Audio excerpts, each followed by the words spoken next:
परिचय। श्याम और राम अपने चाचा जी के फार्म हाउस पर हैं। वे पेड़ के आसपास खेल रहे हैं।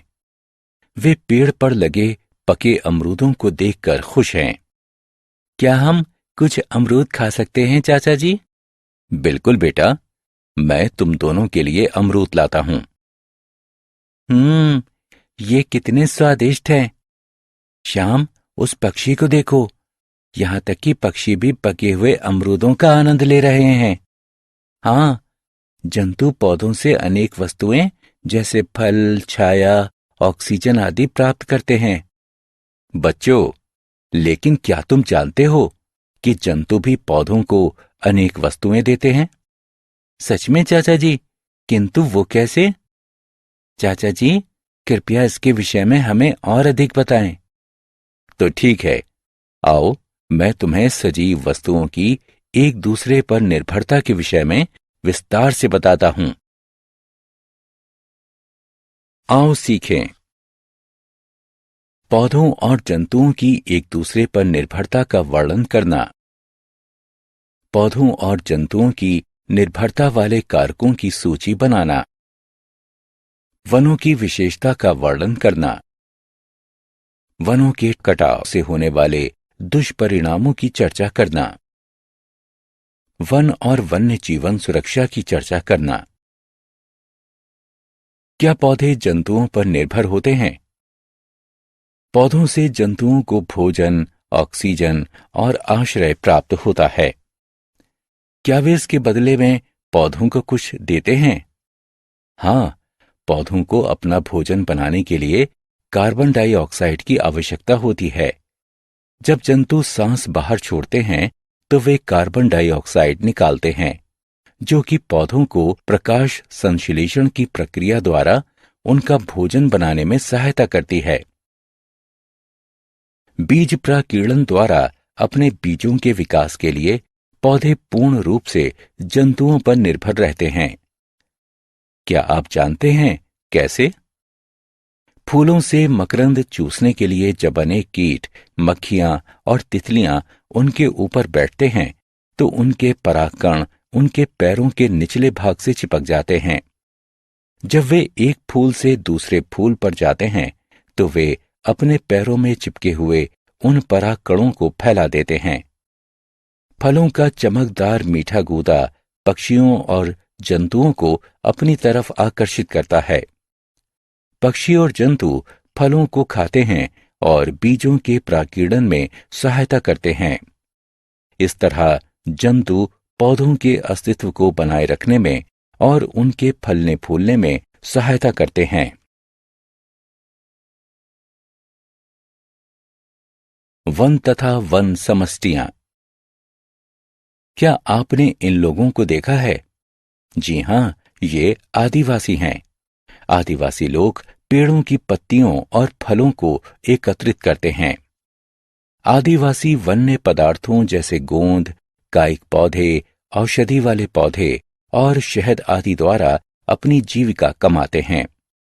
वे वनों में पाए जाने वाले विभिन्न प्रकारों के पौधों से अपना भोजन और औषधियां प्राप्त करते हैं। आदिवासी कुछ पेड़ों जैसे बरगद और पीपल की पूजा करते हैं।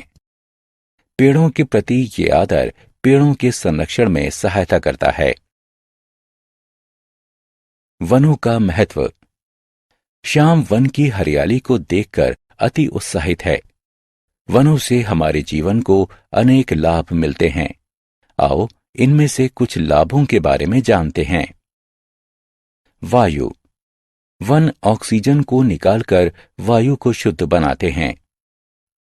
औषधि। वन में पाए जाने वाले अनेक पौधे औषधियों के स्रोत हैं। उनके लगभग सभी भागों जैसे जड़ों, छाल और पत्तियों का औषधीय मूल है। जल। वन बारिश के जल के बहाव को कम करके और उसे छानकर जल की गुणवत्ता को सुधारते हैं। वे जल विभाजकों की भी रक्षा करते हैं। लकड़ियां। फर्नीचर, जहाज और घर बनाने के लिए हम वनों से लकड़ियां प्राप्त करते हैं। भोजन के उत्पाद। वनों से हम विभिन्न किस्म के फल और शहद प्राप्त करते हैं। छाया, चारों तरफ की वायु और भूमि को ठंडा करके वनों के पेड़ों की छाया पृथ्वी के ताप को कम करके इसे ठंडा रखने में सहायता करती है। ठंडक, वाष्पीकरण और वाष्पोत्सर्जन के दौरान वन सौर ऊष्मा को अवशोषित करने में सहायता करते हैं। कार्बन डाइऑक्साइड का स्तर, ये कार्बन डाइऑक्साइड के स्तर को बनाए रखते हैं और इस प्रकार से पौधों की वृद्धि को बढ़ाते हैं।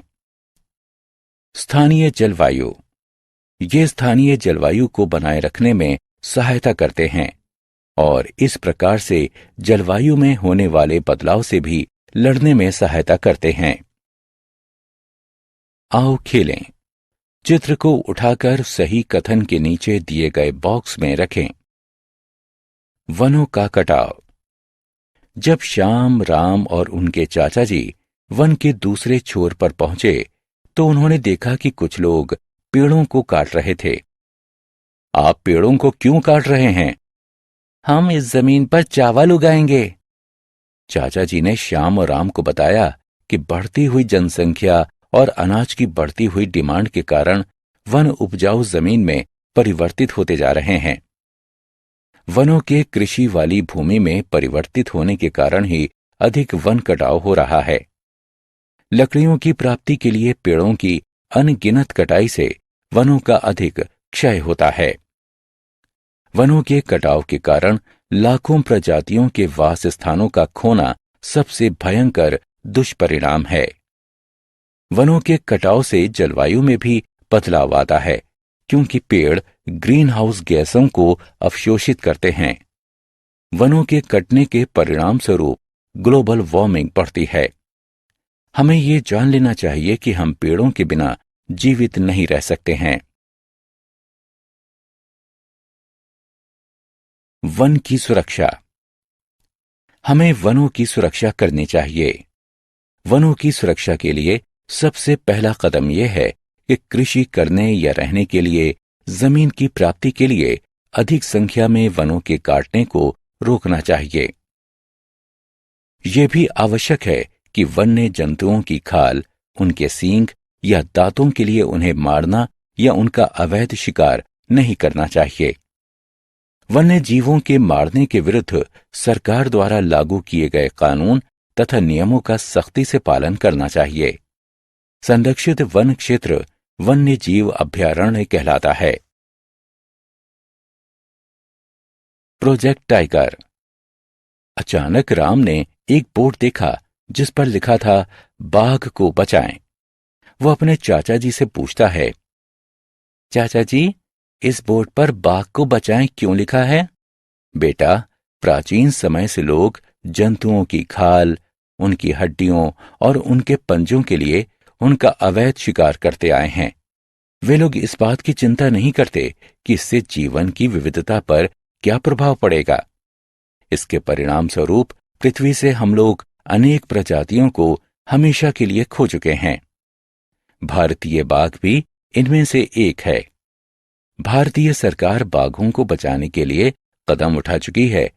उसे ही प्रोजेक्ट टाइगर का नाम दिया गया है। इस प्रोजेक्ट में सरकार उन वनों की देखभाल करती है जिन वनों में बाघ रहते हैं। ये वन बाघ अभयारण्य कहलाते हैं। इन वनों में बाघों को मारना और पेड़ों को काटना एक दंडनीय अपराध है। हमने क्या चर्चा की? पौधे जंतुओं को भोजन, आश्रय और ऑक्सीजन देते हैं। जंतु पौधों को कार्बन डाइऑक्साइड देते हैं जिसकी सहायता से पौधे अपना भोजन बनाते हैं। पक्षी और जंतु पौधों के बीजों के प्राकीर्णन में सहायता करते हैं। आदिवासी वन्य पदार्थों जैसे गोंद, कायिक पौधे, औषधि वाले पौधे और शहद आदि द्वारा अपनी जीविका कमाते हैं। अनेक वन्य पौधों की जड़ें, छाल और पत्तियां औषधियों के स्रोत हैं। फर्नीचर, जहाज और घर बनाने के लिए वनों से हम लकड़ियां प्राप्त करते हैं। वनों से हम विभिन्न किस्म के फल और शहद प्राप्त करते हैं। वन सौर ऊष्मा को अवशोषित करने में सहायता करते हैं। हम वनों को निम्न प्रकार से बचा सकते हैं। उपजाऊ भूमि को विकसित करने या रहने के लिए पेड़ों की अंधाधुंध कटाई को रोकना चाहिए। वन्य जंतुओं को उनकी खाल, सींगों या दांतों के लिए उन्हें मारना या उनका अवैध शिकार नहीं करना चाहिए। प्रोजेक्ट टाइगर के अंतर्गत जिन वनों में बाघ रहते हैं, सरकार उन वनों की देखभाल करती है।